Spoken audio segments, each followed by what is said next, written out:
Man, if you thought we talked about ourselves a lot last year, this show's right up your alley. Let's roll that new intro, baby.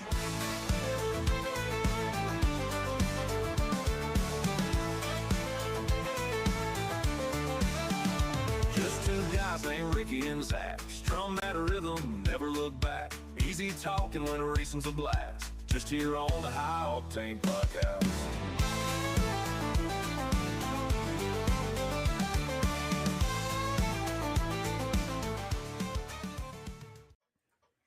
And welcome. We are back. They can't cancel us. We're back for season 2 of the High Octane Podcast. My name is Zach, and over here this way is my buddy Ricky. Say hello to the internet, Ricky. Hey everybody, how's it going? Welcome back, season 2 of the Friday Night Fuel podcast, High Octane Podcast, Friday Night Fuel production. Sorry, getting my words mixed up. Zach, must be we took a long break and now we're back. Can't even get my words right. So, man, I'm ecstatic to be back with you. A lot has happened since we last spoke and had our last episode. And so yeah, just really happy and excited to go over what we're gonna go over in tonight's show. Yeah, really excited to bring the show to you guys tonight. A few things for our viewers that might be just starting to tune in. Just know that, as you can see, there's a lot of new around here. Here we got a new setup. I'm running a new interface, trying to integrate some better quality stuff for you guys. If the sound quality is a little weird, let me know. I can adjust a couple things down here on the fly, and the High Octane Podcast is going to look a little different this season for this recap show we do of Friday Night Fuel. We are going to go to a bi-weekly schedule, which means next week you won't see us or hear anything about us, and then when we come back, we have twice as much to talk about. Yeah, I think with everything that we have going on, Zach, with our personal lives, my work schedule is about to crank up just a little bit here in the summer as we hit solar season. I know you do some stuff outside with the church when it comes to like small groups and stuff, and so yeah, we're just gonna do this thing on a bi-weekly notice, and it's good for us. It gives us more to talk about with two races in one show instead of going one race per show. Kind of lets us be more creative with what we want to talk about and the agenda that comes with it. So I believe that this is just going to be a benefit to the show, and it's going to be a benefit to the league, um, and it gives us a break too. We don't get burned out on stuff like this on a weekly show, and also we don't get paid to be here, so it's also time consuming as well. Zach, you do a lot of the production stuff when it comes to this, and I know how time consuming it can be for you on that side of things when it comes to trying to create all this stuff. But yeah, we're gonna go on a bi-weekly schedule, and it's gonna be good. We're still gonna have fun with it, and we're gonna have a lot to talk about. Yeah. So again, for guys that are just tuning in, I'm starting to see some views come in. Let us know about audio quality and things like that in terms of volume and whatnot.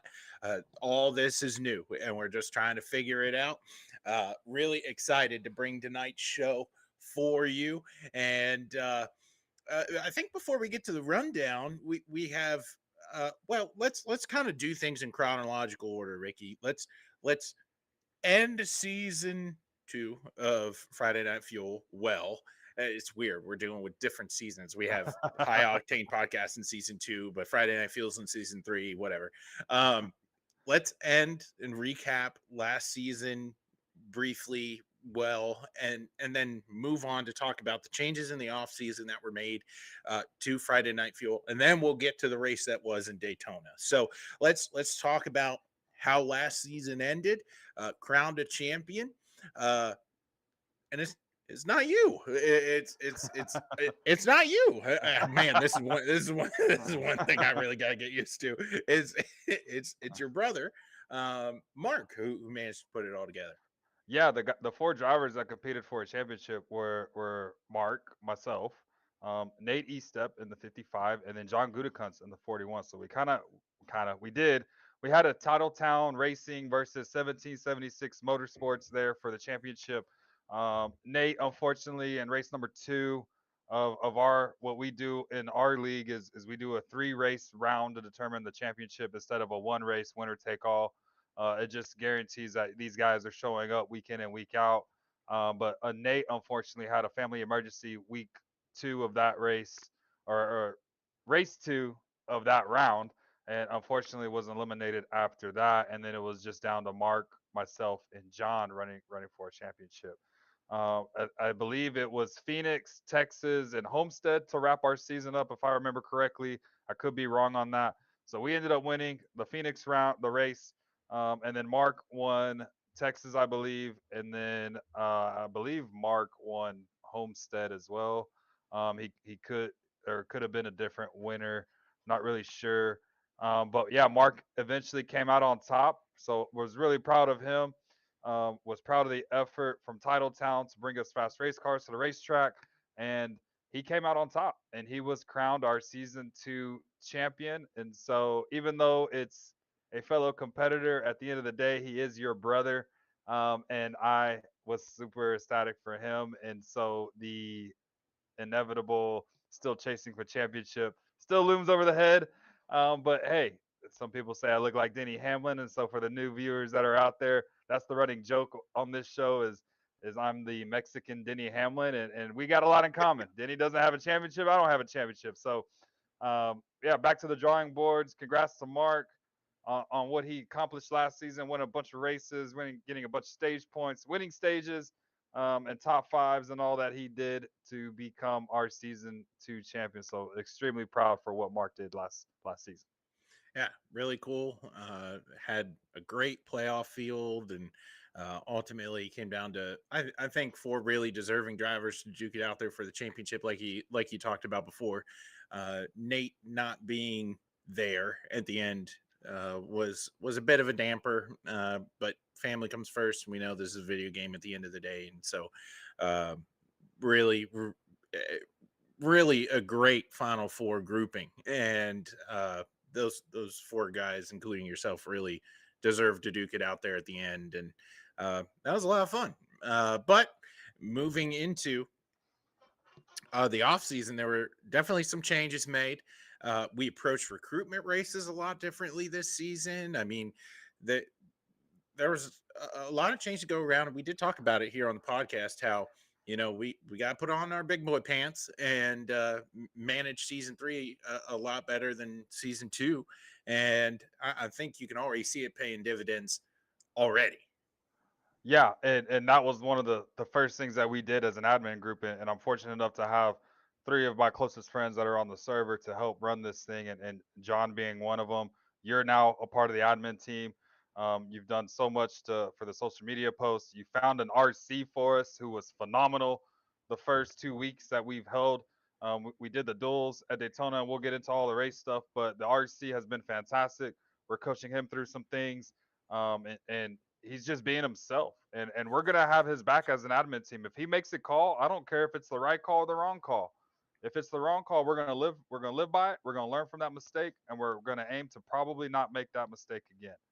But I've been so pleased with RC the first 2 weeks Yeah. of you getting the feedback from the duels, and then seeing it firsthand last week in Daytona, with the 300. That went well. Another thing that we wanted to do is just add a little bit more structure. We tried season 1 where we just kind of we did have structure, but it was kind of floaty. And then we tried season 2 with kind of no structure, and it failed both parts. And I'll take blame for that. I've said it on this show. Not super pleased with how season 2 went and how it ended, and all this other sorts of stuff. This is not the time and place to discuss all that stuff. But as a group, we just made so many changes, and with the help of Brett bringing on certain things that he's doing, John adding IRLC with more of an update to help us with our stage breaks and all that stuff. I believe that this season is already looking like it's beyond far the best one that we had, and I know we're still young into this thing. It just looks like it's built for success, and this is the way that we thought it would run when it came down to when we created this to start. So yeah, very, very pleased with how we're started so far. And then the recruitment races as well, like, right, even before the duels, just being open to new ideas, and saying, like, look, we're gonna have these recruitment races. We're gonna push hard for people to be there, and then we're gonna own it, right? We're gonna take a look at the film.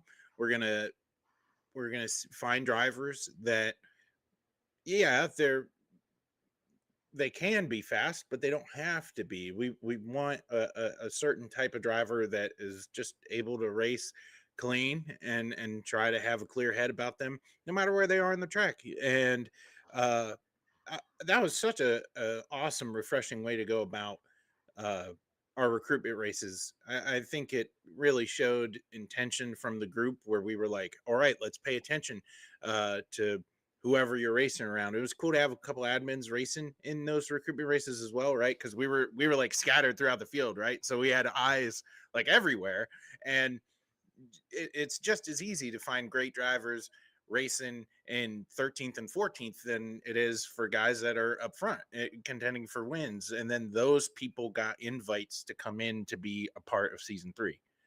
Yeah, and you said it best. I mean, you have such a different level skill between the admin group, and you guys. I'm not saying y'all are slow or anything because later in the show we're going to talk about who's somebody who was really fast at Daytona. Um, you know, you and Brett were kind of in the back of the pack. Mm-hmm. I remember one race that I did. I was even in the back of the pack trying to see kind of what these guys were made of, kind of see what they're doing. I didn't really care at the time where we were. We just kind of ran the race, no stages or anything. We just kind of ran it to see kind of where the skill level set was. And then from there, you make your moves, right? You want to get to the front. You want to see how those guys kind of race you. You want to see if they have racecraft, how their sportsmanship is, and all that other stuff. And so, yeah, it was fantastic on how we approach things the right way. And then, obviously, if you knew somebody on the admin team, right? In this day and age, it's not about what you know, it's who you know. Uh, Obviously, they can vouch for anybody that they want to bring on. And so, yeah, we had a couple of friends that, this is why we made this league in the first place. We vowed that we weren't going to run leagues that we've seen in the past that we participated in.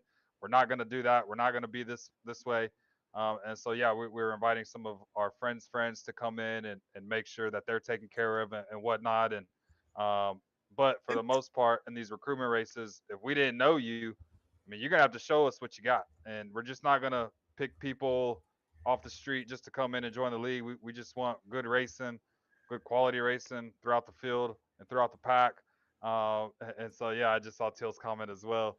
Uh, he's late. I don't know if we can do that, Till, for you uh, and start over. But uh, all in all, I just think that it's structured the right way, and this is the way that we need to go about of running Friday Night Fuel.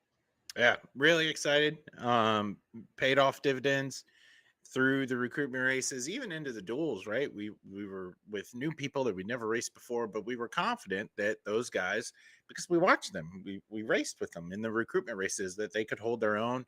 And instantly, right away, I felt like, it's like every year when you start a new league, like 4 leagues that are just like, yeah, we're gonna bring in anybody. There's always this like fear and trepidation in the duels before Daytona where you're just kind of on edge. You don't quite know how people drive, and you're just trying to get used to it. And there was a little bit of that, but man, and like I didn't participate in the actual duel, but for other reasons. But the it, it it even looked like the aggression, like it was equal, right? If that makes sense, like everybody just sort of got it, and that really affirmed the decisions that were made. Hey, these are guys that are going to fit this mold that we're looking for really well. And it, even into Daytona, like super comfortable racing with these guys that I never raced with before. Man, what a breath of fresh air. Seriously. Yeah, we did, and we'll again. I know we're jumping ship, Zach. I mean, even Daytona, because again, I was with you. I didn't participate in the duels that that week. It just felt natural. Like we had all been racing with each other for a couple seasons, and I mean, yeah, we're gonna have bank, like rubbing fenders and all that stuff, but it just felt I didn't have to get a feel for what like I usually if in a new league and you probably feel the same way, you're trying to fill each other out. You're trying to feel what these drivers are and their tendencies are. And for us last Friday, it just felt natural. Like racing Dalton Gibson and some of the JST boys, it just felt natural. It just felt like they had been a part of this thing for so long that I could trust them, that I could probably put it on their door, and they don't get uncomfortable. In other leagues, those guys, you put it on their door, they kind of get uncomfortable, and they just kind of, they still do think they can do what they can with nobody on their outside, but at the end of the day, there is somebody on the outside, and they just push up, plow you, and put you in the wall, right? So it was really, really different with the start of how we did everything for season 3. Yeah, and even like our rookies, right? I'm not just talking like the guys that we've raced with before. I'm saying like the new guys we brought in. Yeah. Like we made the decision that they're a good fit, and there's so much more confidence. Like I can really race around these people and not be afraid for my life. And so Yeah. it definitely has already paid dividends. I think this group's going to gel really well.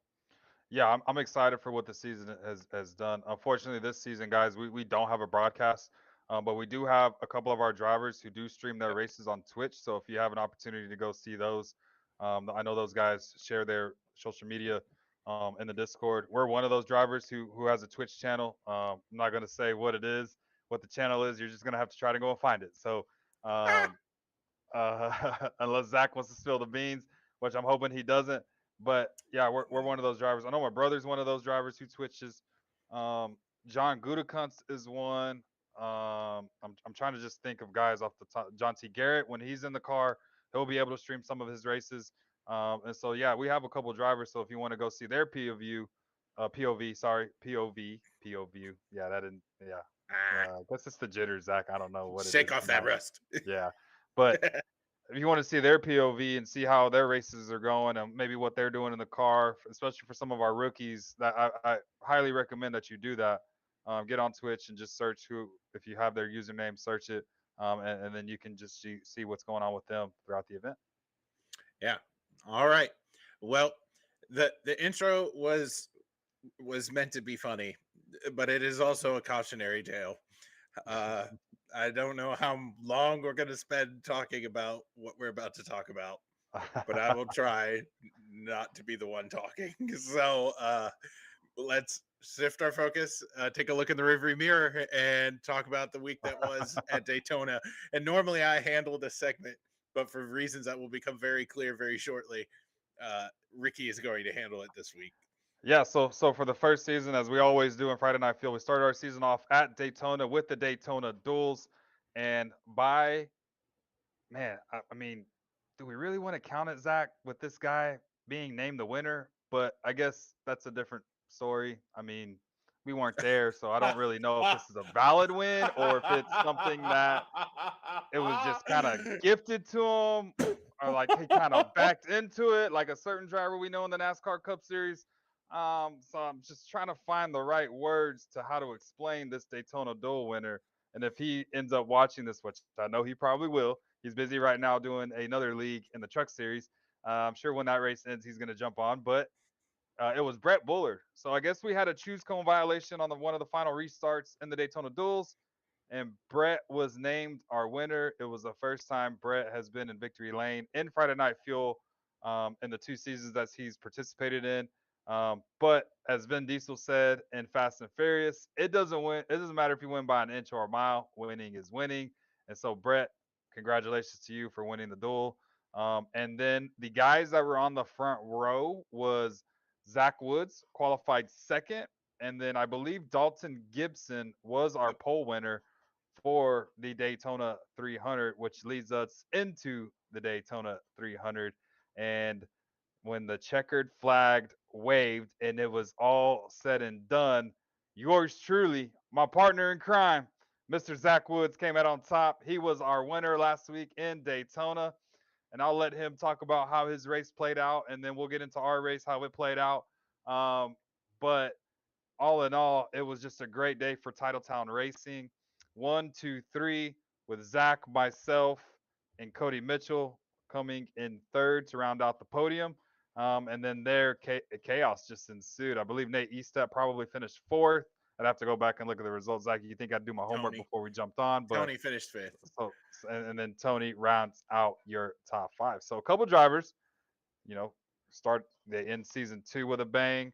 Now they start season 3 with a bang with 2 of your championship 4 drivers in there. Tony Bassler had a good run in 5th. But Zach, I'm gonna turn it over to you, my friend. Talk about your night in Daytona. Talk about the night that was, and you finally getting the monkey off your back in this league for 2 seasons that has just plagued you with internet issues and not being able to finish races, to now you can finally say, I'm a winner of Friday Night Fuel. Yeah, yeah, it's pretty cool. I'll try really hard to keep it short, but um, it was an awesome race. I felt like Ricky and start up front, which never happens, and just kind of kept that track position most of the day, and got stage points, which never happens, and managed to just play it smart. I mean, we had fast repairs, didn't need them, and just kind of chilled out. And I learned a lot from we had the dual race, and how things were structured is everybody who didn't qualify in the front row raced in the duel, and then we had what we labeled as a for fun race afterwards. And it was really cool. Like a lot of people stayed. They wanted to race again, and the session was up, so we might as well. And I learned a lot from that race.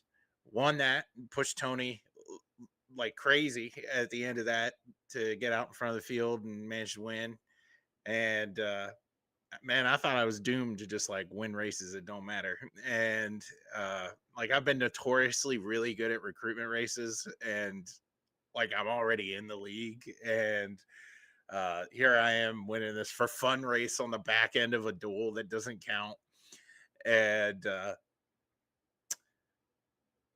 yeah, it was really it was a great run. I think with like 22 to go, I saw Nate trying to make a run to the front, and Mark was in front of me, and I told Mark, I was like, I don't want to get behind Nate, and because Nate is really really good at these tracks, and I know he'd be really hard to pass.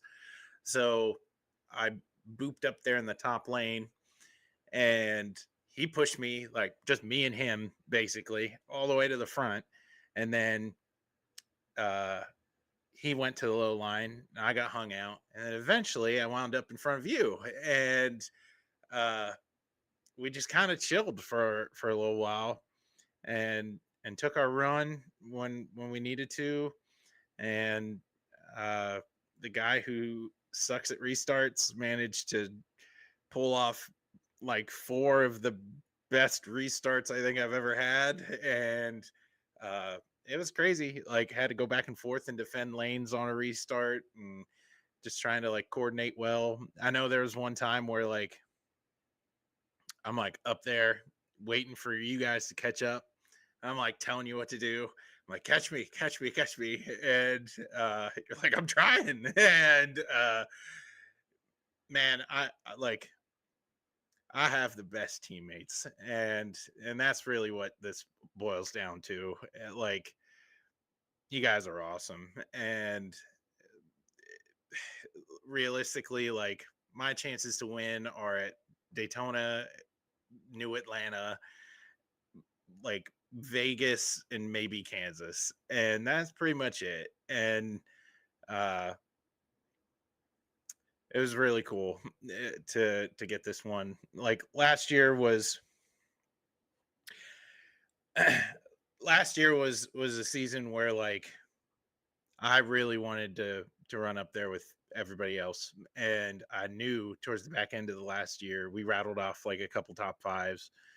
Like I definitely could, and as high as I could get was 13th in points because I missed half the regular season. And man, that like stuck with me all off season. Like I knew like I could mix it up there with all these guys. And Teal, this is a William Byron interview. Show some excitement. I'm trying to not brag. it feels weird. I never actually thought I'd be here on this podcast talking about myself, but um, like I thought about it a lot during the off season, and I'm like, I'm going to win one of these races, and I don't know when, and I don't know if it'll mean I'll be in the playoffs or not, but like I know I'm good enough to be up there and scrap for one. Like some bad luck's got to befall somebody, and one of these things is going to land in my lap, and to do it the way that we did it, uh, to have you and Cody just be like so committed was just really humbling. And man, like now the pressure's off. Like now we're locked in, and like I can just go for broke now, and that's what I'm gonna do. Like I don't have to worry about points racing. I don't have to worry about keeping the vendors on the car. Like I could go out there and really mix it up, and I'm really looking forward to like a whole new brand of how I go out there and approach a Friday night because I'm in, and yeah, so that's my Friday. I have really good teammates, and that's why I won. Well, man, you pulled off what arguably is the biggest win of our season, and just talk to the viewers like what it means to win at Daytona. Since we don't have a broadcast, I mean, technically we didn't even get a chance to interview the winner and what his excitement was, but I can imagine what the excitement could have been if we were to have that broadcast. Just talk to the viewers out there what it means for you to win at a place so special such as Daytona. It's really cool. I think for us at Titletown, my wins, like my high moments in my iRacing tenure, it's crazy. It's bonkers. Like my first win came at Kansas. Like there's not a race I want to win more for the Fullers than Kansas, and like to get it there was amazing, and of course that fell into my lap, and uh like I won in another league that like there are other people that are on our team that participate that are way better than I am, and I think I backslid into that one. I won a championship that we tend not to talk about, and uh but that was just a year of just consistent them to death, and see what shakes out. And then to come here at Daytona and to get this win, like I don't know. I really can't rank them because like they're all ridiculous, right? And so to go out there and to get the win at Daytona, it meant a lot. I mean, I felt so bad for all my teammates because like 20 to go, like my nerves are like on my sleeve, and I'm shaking, and I forget to breathe, and like everybody's telling me I need to breathe, and like that last restart I was a mess. I'm pretty sure like I didn't know. I thought I knew what you were gonna do. I thought you were when you told me you were gonna push me.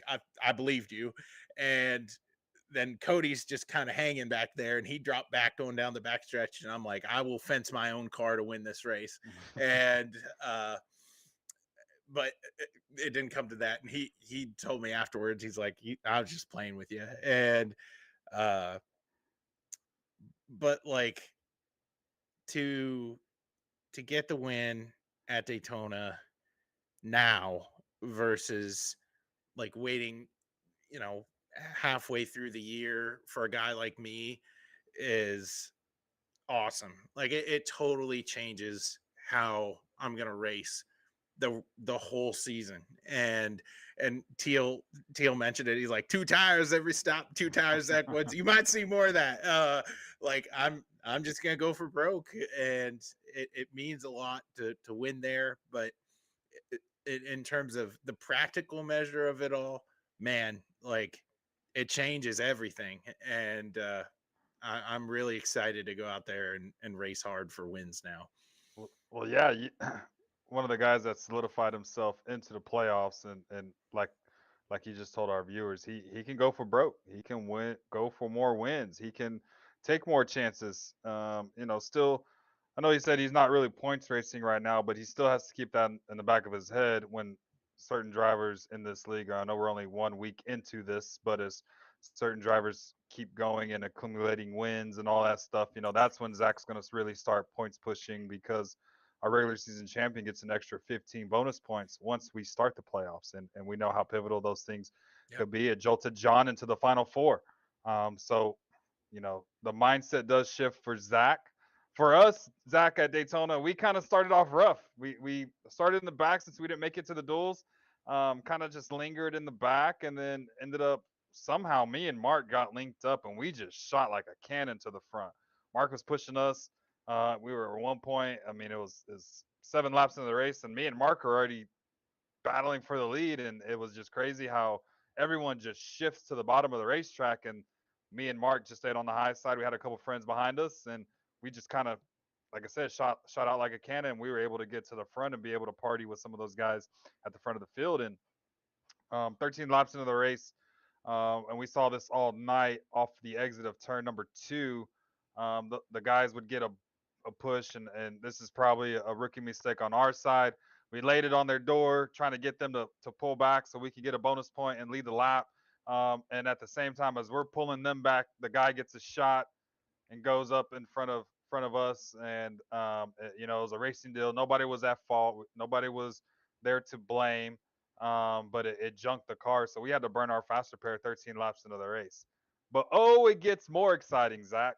Middle of stage number 1, we get caught up too, and it pushes the front of the nose in, and it just looked like we had hit a telephone pole. And so we weren't able to keep draft. We lost the draft. Thankfully, we had Jim Oot available with us. We were able to get behind him. He was able to drag the brake a little bit, but come to find out, he was dragging more than he needed. The car just, without somebody behind us, we just couldn't get to the back bumper of anybody, let alone when you have no damage on a race car and you have 2 people. It's just hard to get to their back bumper. So we didn't get stage points, but we rallied. Um, we we fixed the car under yellows when there were multiple yellows that came out in the second stage. We fixed the car, got it all fixed, and then we were able to go to the front. And then towards the end of that race, I still don't know. I'd have to go back and look at the Twitch stream, but I still don't know how me and you got linked up and whatnot. But I do remember with about 15 to go, you came over the comms and said, "Hey, when are we going?" And we're like, "No, not yet. We can't go now.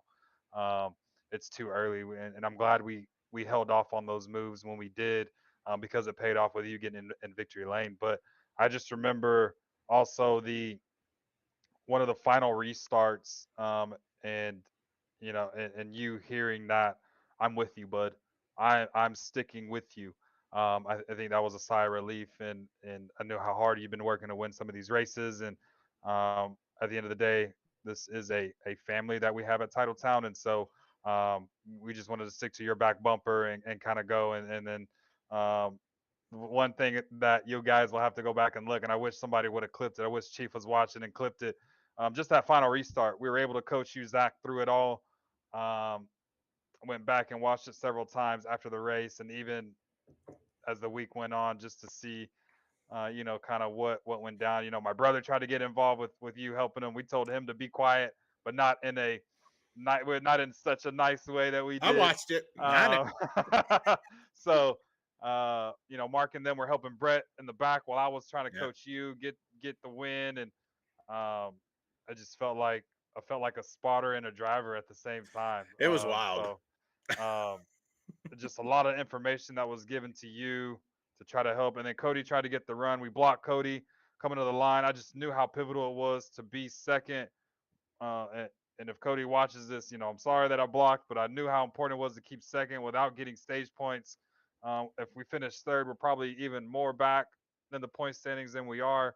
And so now we go into Rockingham, we're behind the 8 ball with stage points. And so we got to find a way to accumulate that. And Jake, and with Zach, I got a text message from a guy named Jake, so that's why I called you Jake. But Oh, okay. um, um, I've been called worse. yeah, you have been called worse, and I've heard it over the radio too. Not this guy, but other people call you names, and yeah. Anyways, but we go to Rockingham. We try to reset. We try to get some stage points. I know we're behind already on that, but hopefully we can come out on top and give us a good run going into this week. And the top five streak still lives, Zach. Now I'm probably going to jinx it now since we brought that, but man, that's all you can ask for. You can get top fives, top tens in this league, especially with the competition that we have, whether they're part-time drivers or full-time drivers. I mean, you'll take that as a win every single time. Yeah. We're going to segue now to points. We're going to bring the points up here on the screen. Uh, so, as you can see up here, uh, there's a lot going on, and you got to factor in stage points and then also try to piece together who's above the cut line, how far they are away from the leader. Next week, it'll be a little bit more clear. I'm in charge of the points graphics, so hopefully I'll figure life out and maybe put something together that's a little better than this. But um, looking at the standings, it's kind of this is a benefit now, right, of doing this bi-weekly, because this is going to dramatically change by the time we come back here. You're not going to have so many people be tied with each other, Right. um, trying to fight for single point positions.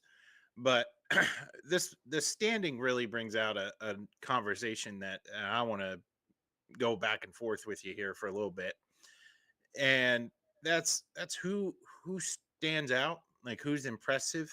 um and we talked about him a little bit, and I think he deserves to be talked about a lot more, is Dalton Gibson, who winds up finishing seventh uh at Daytona, but qualified pole and had a fast car, was up front nearly the entire race, and you can see he's second in points because the winner gets booped in front of him. Um, I really, he's one of those guys like I talked about earlier. Rookie, like I hadn't raced with him before, and I was like really comfortable racing with him. I really enjoyed his racecraft. Yeah, that was one of the drivers I was going to talk about too, Zach. But to go back to what you were saying, same. I felt comfortable racing around him. We were battling with him when the Lot 13 incident happened with his teammate. I can't remember the number. I know he was in I think it was an M&M's car at the time. I think it was a 36. That was his number. And until if you're still watching, you'll have to remind me the driver's name. But Gibson was pushing him, and Gibson's a great pusher. He's a great when you're trying to bump drive with him. He was great at that, and whatnot. And I worked really well with the 36 too. I remember one time we kind of got into two different separate packs as well, and Mayo kind of led us. He kind of got high, and then we were able to get under him, and we were probably 2 seconds back, and then 2 laps. I mean, we made that deficit up, and we were there, and just told him, hey, communicate to me when we're there. That way, I don't push you into somebody. We cause a big, massive wreck for the guys behind us, and with all the checkups and all that stuff, because of the draft, and just the way that Till went about bringing these drivers in. Kudos to you, Till. It was Grayson Pate. Grayson Pate in the 51. Sorry, Yeah, that's another one. misnumbered in, Yeah, and so them two were phenomenal. It seemed like they've been doing this for years. Till knows them from other leagues that they participate in, and he's the reason they're in this league. He brought them on.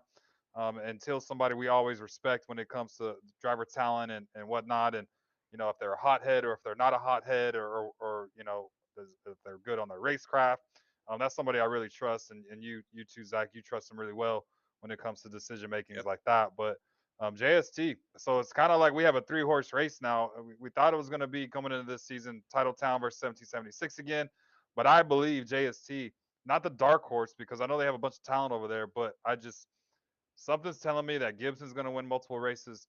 yeah, Grayson's going to win multiple races.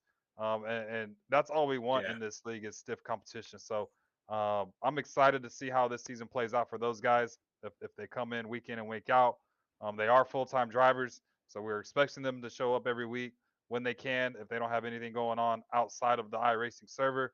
But another driver, I know you wanted to talk about him, but another driver I was looking at too was Tony Bassler. That 21 machine was up front majority of the time too. He was able to follow some people, push some people up to the front. And another driver also that has improved tremendously since from season 2 to season 3.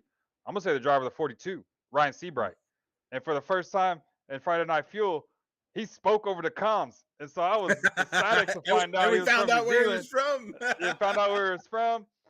But with Ryan, I mean, I know there's some kinks that he still needs to work out with when it comes to getting bump drafted and him keeping the car stable and all that stuff. But I mean, Seabright looked like he'd been doing this for a while now too, and the improvement that he's made from the races that he did in season 2 to now to season 3, as you see, he's tied for ninth with my brother. I mean, Seabright's another dark horse that I think that could possibly win one of these X Factor races when it comes to your Daytonas. We're not going to New Atlanta this season, but for your Daytonas and Talladegas, like that's another guy that I think that could possibly win a race. A couple guys I want to make note of. They finished further down in the running order than where they ran just because of the chaos on the last lap, and that affected their point standing because they're not really the kind of guys that wind up tussling for stage points, but they are around at the end. One guy who had front row positioning there at the end, David Mayo. He I mean, there was a point where Mayo pushed me all the way to the front and like by ourselves, and it was cool to watch him.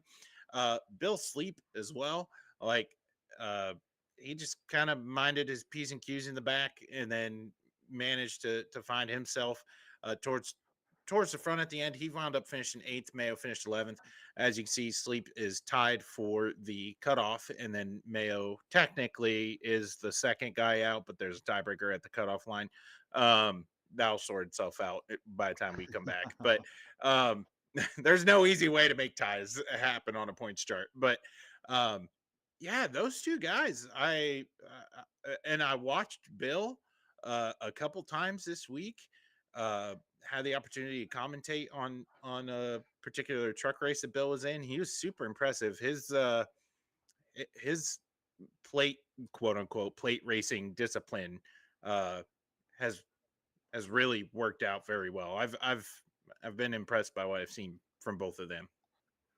Yeah, and it's all about improvement. I mean, our league, we're not here to make pro drivers. We're not here to make guys get rides in NASCAR and whatnot. So to see Sleep and Mayo and even Brett was up there on the last lap as well, and he was kind of forming a TTR box with, it was me, you, and Cody in one line, and then Brett jumped up to the high line. And so either way, I felt like a Titletown driver would have won the race, even if unless Brett would have got put in an unpredictable situation by going 3 wide. But I mean, all in all, there's a lot of talent in this league, and there's a lot of disparity. We probably are going to have multiple winners. I know last season our first Zach 9 races, we had a different winner each week. Yes. And so when we started the podcast, that was one of the talking points that we had was it was a new winner. How do you approach things now with a new winner? And so if we got 12 different winners, it comes down to points racing, right? So I do believe this probably be the tightest field that we've had in the 2 seasons that we've done this. And so I'm excited to see how this thing plays out. Another great thing too with us not broadcasting the races, bigger payouts for our drivers. And so that was one of the things we try to emphasize this season was we wanted to have those bigger payouts. I know you're still crunching numbers to try to figure out kind of where that stuff's sitting at. But I believe that, we're going to have payouts for our Crown Jewel winners. We're going to have payouts for our regular season points, and then we're going to have payouts for the playoff stuff as well. So very, very excited to see kind of where everyone plays out when we come back in 2 weeks. And you said it best. It's kind of hard after the first race when you have a bunch of ties and whatnot. And I guarantee you some of these drivers probably won't be in the same points position when we come back in 2 weeks. Yeah. Maybe I will though. I got a sticker. So moving on. So I had to tune it one time. There it is. Time. See, chat. There's the ego that we all know of Zach Woods. He's got a winner sticker. So now the kicker, chat, is can he get multiple winner stickers? And so we'll check back in here I in a only got couple one. weeks. It's fine. Whatever. I've done. I might retire. I might not even race tomorrow. I don't know. But all right, let's move forward. Lot to talk about with Daytona. I tried to keep it brief. I'm sorry, but it's we're moving on, and our focus is moving forward. We talked about points, talked about some drivers that really impressed us, really cool stuff. Um, Now let's take a break from talking about Friday Night Fuel and talk about here in our first pit stop of season 2 of the High Octane Podcast, some NASCAR stuff. There's a lot going on. Had a big points penalty today with Chris Buescher. Um, anything you want to talk about in terms of real life racing? Yeah, I mean, I think, man, it's the Busher thing was kind of weird the way they announced it. I mean, it's on a Thursday when normally penalties are announced on a Tuesday, so that kind of felt odd to me when we read that. Just kind of like, why NASCAR? Why post it the day before a race weekend that's about to happen? Now I get it's a race weekend that doesn't really matter. You're not racing for points. Everybody's just racing for $1 million. But that puzzles me a little bit. And then, man, the guy that I'm going to talk about, and some I know Till's watching. Um, I mean, the guy in the 48, like he's had Hmm. such an up and down season. I know he's my favorite driver, but it's like, man, this is probably the best that I've ever seen the 48 car have a consistent speed week in and week out. Now the finishes don't show it due to some of it was a broken motor. I know at Darlington he broke a toe link and when he fenced it, and that kind of ruined their day as well. At Texas, he got involved in an accident, which was wild to see. Texas is one of probably his worst racetracks, and so to see him kind of just maneuver his way through the field, he was able to put the car in different lanes. And so with us being in Texas, yes, we were at the race, but it's just wild to see the consistent speed of the 40. I mean, they won the pole at Bristol. He was running top 5 before the motor let go. Man, got a top 10 at Coda that was there, and kept the top 10 streak alive in his Daytona 500. And so it's just crazy to me how like the finishes obviously don't show it, but it's crazy to me how Blake Harris is bringing fast race cars, possibly due to him being at Hendrick. And then Kyle Larson. Kyle Larson is arguably the best driver in the world, and yes, I'd put him above Max Verstappen. And I believe Kyle said this too. Like you put Verstappen in NASCAR, and I don't think he does the same thing that he does in F1. But if you put Kyle in F1, I think Kyle can compete with those guys if he's in a decent enough equipment. But I mean, a lot of exciting news. Larson doing the double again. We're going to see it firsthand this weekend when he goes to Indy to qualify. If he makes the Fast Six, he said he's good with starting sixth, and he's going to go run the All Star race. And then just looking ahead with the weather, that looks like it's going to be fantastic for what's going to happen in Indy. So it looks like everything's going to be on time. But Zach, we did read something earlier in the week. President Trump might make an appearance to the Indianapolis 500 on race day. And so with the president being in town, they lock down the airspace. You're not able to get in and out of the city. And, does Larson jump on Marine One to jump on Air Force One to go to Charlotte? And does Trump take him to Charlotte? You know, that's some of the things that I think we'll be watching to see kind of how does Larson manage the airspace when he has to leave Indy. And um, just a lot of drama. Season 2 of the Netflix show came out, which I think is fantastic. If you're a new fan, we actually got somebody that's into NASCAR now, just because they watched the show, and they're starting to pick their favorite driver, and they're following them now. So it's cool for what the access NASCAR is giving you, even if you attend live, or if you're able to watch on TV or in a Netflix setting. Yeah, and just a couple other notes for documentaries. Rowdy just dropped on Prime. That's kind of like the behind the scenes of the Kyle Busch villain arc documentary. It is fantastic. I recommend it to anybody. And I'm not a huge Kyle Busch fan, but my goodness, it was so well done. And then of course coming up soon, Earnhardt on Amazon. So that'll be a lot of fun. Yeah, I think that's the one thing I'm looking forward to is the Earnhardt documentary. I haven't had a chance to see the Rowdy one yet.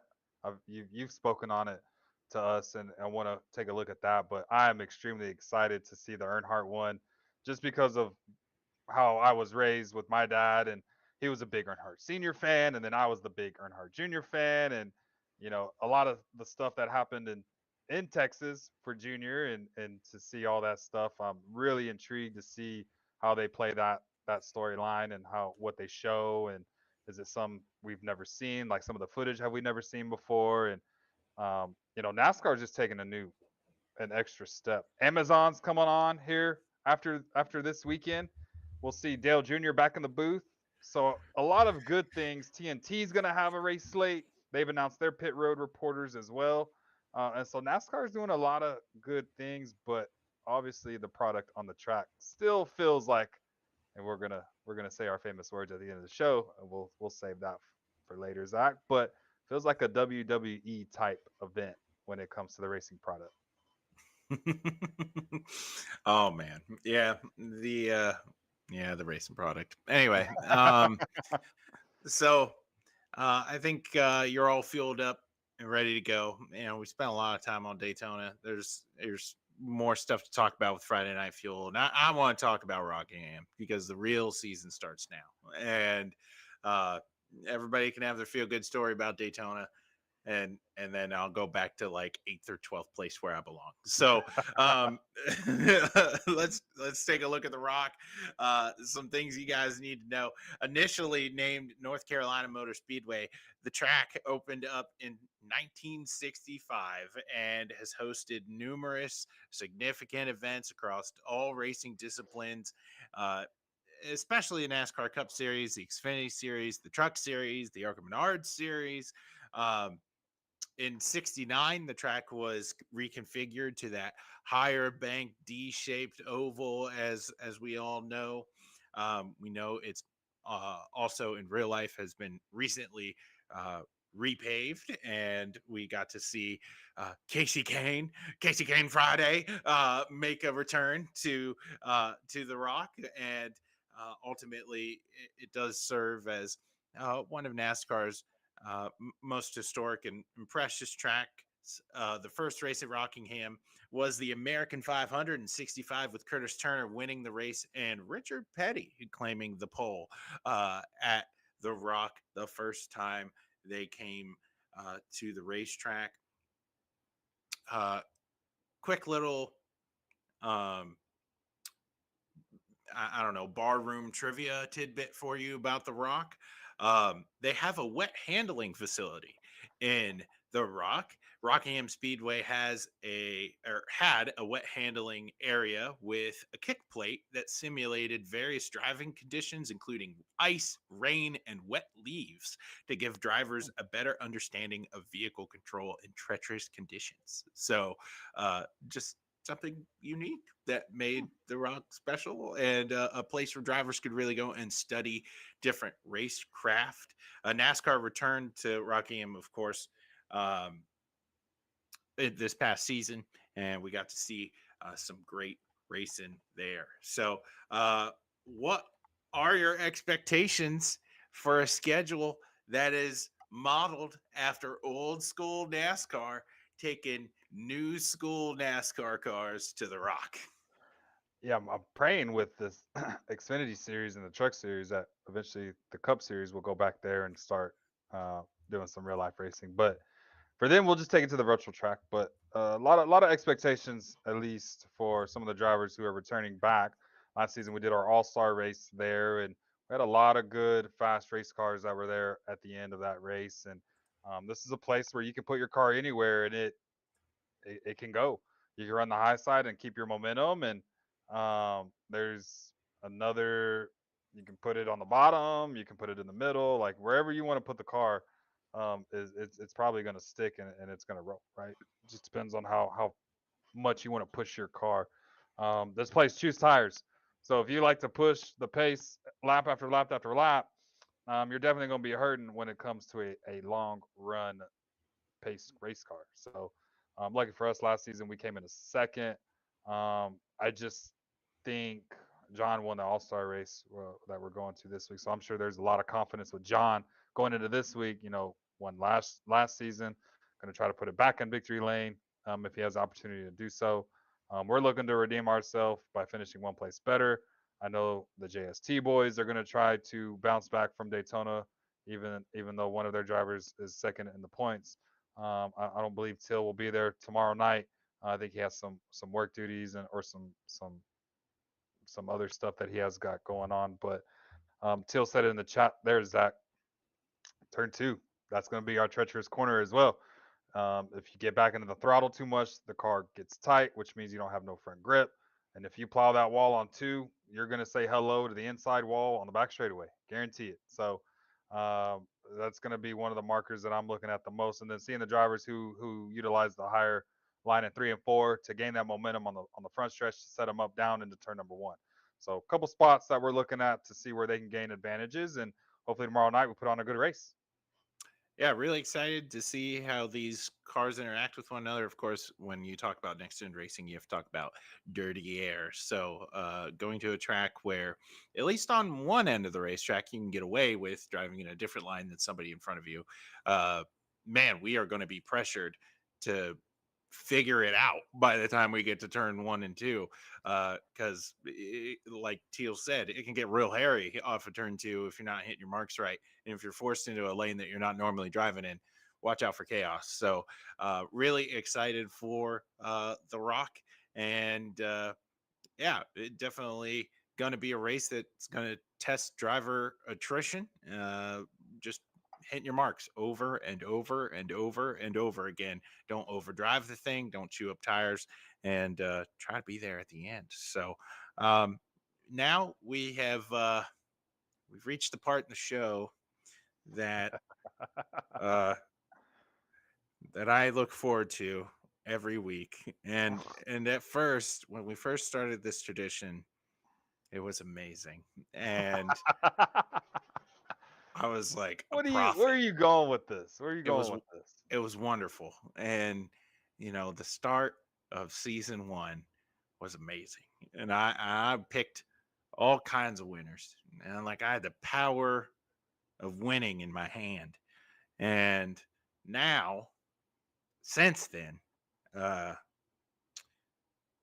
can't do that anymore because, well, I really haven't been very good at picking winners, and I want to tell the world that it's a new season. We're gonna shake off the junk, and we're gonna get back on track. So I got my mojo back, ready to go. Had a nice off season, meditated, tanned a little bit. I'm ready to go, and I'm faster. I'm smarter than ever. I got a win sticker now. Like, the times are changing, boys, and the power in the picks is back. So I'm gonna pick a winner for Rockingham, and it's not Spencer Teal because Come on, man. racing. Just He's not racing. Man, He's we're not- letting us he's- down, letting the he's- viewers down. This is why he's we not racing. can't get views because you don't pick Spencer Till. He's not racing, and when I know he is racing, I might go try to be heartbroken again. I don't know, but I know he's not racing, so it don't matter. You mentioned last year John Gutekunst. He's a favorite here. He's really good at saving stuff. If it does turn into a long run race, he's very good at preserving tire and being there at the end. Talked about a couple guys in our points graphic before that I think are going to be really exciting, but I'm not going to pick a guy like Dalton that I don't know, right? I only know him from Daytona, and I need to see a little bit more before I wind up picking him. So I'm going to go with a safe bet, and I'm going to go back-to-back Rockingham winner, John Gutekunst, and he's going to punch his ticket into the playoffs. Long-run car. The only caveat is if it does turn into a wreck fest, he's going to be in trouble because I think that machine's going to be hungry for a win. Missed last week, right? He's got to try to maximize his day and go out there and try to perform. So I think he's got some extra incentive. if it all falls his way with long run speed, I think he's built for it. And watch John go back to victory lane. Starting the year off with a win. Woo! Man, Woo! you're starting the year off with a bang. Coming Yeah. out here Ready throwing to go. gunshots and man. We saw it in the intro. Pew, pew. Yeah. I mean, that's a solid pick. Can't go wrong with that. Yeah, John's been good at these when he's able to have long run speed. He's just able to save the tires, and he did it at Texas. He struggled a little bit at Phoenix. He did it at Homestead. He was able just to save tires, and man, he just came to life as we were 30, 40 laps into a run. So yeah, he was strong there last year. Hopefully we can see what he does tomorrow night. And yeah, I'll agree with that pick. Okay, I see where you went with this. And for those that are new to watching the show, I don't know who Zach picks. We don't talk about it, so we meet normally a little bit before the show starts, and we'll talk about what we're going to talk about and whatnot. This is the one part he leaves out. I don't know who he picks. He goes off the radar. So when y'all find out who he's picking, I found who he's picking, and unless it's Spencer Till, if Spencer Till's racing, I already know who he's gonna pick. So. It will happen one day. Bang it will bang! happen one day. John It will Gutekunst in the happen. 41 will be in victory lane tomorrow night. So we'll He's in check chat. back. He's Yeah, he ready is to in go. chat. He probably forgot that this thing was going on, and now he sees that we're live. And you know what? Good night. See you later, everybody. All right. Slow down, buddy. You're all fueled up and ready to go, and I hope that you guys are really excited. This is something that we're going to do bi-weekly. Let us know how we did down in the comments. A lot of new stuff going on here, interface with audio and things like that. Give us feedback so we can make this the best it can be for you guys when we come back in 2 weeks here on Spin Move iRacing Network. Really excited to be hosting this show. Thank you guys for coming in and making this chat lively, making our first show back a long one, but they won't always be this long. Really excited to carry on the tradition of being the speakers of Friday Night Fuel for you guys. Make sure you like, comment, and subscribe here on Spin Move iRacing Network, and you won't miss a thing. We'll talk to you guys again here real soon. And I think we'll play that intro as an outro for at least just this time, just so they get used to the jingle. All right. Take care, everybody.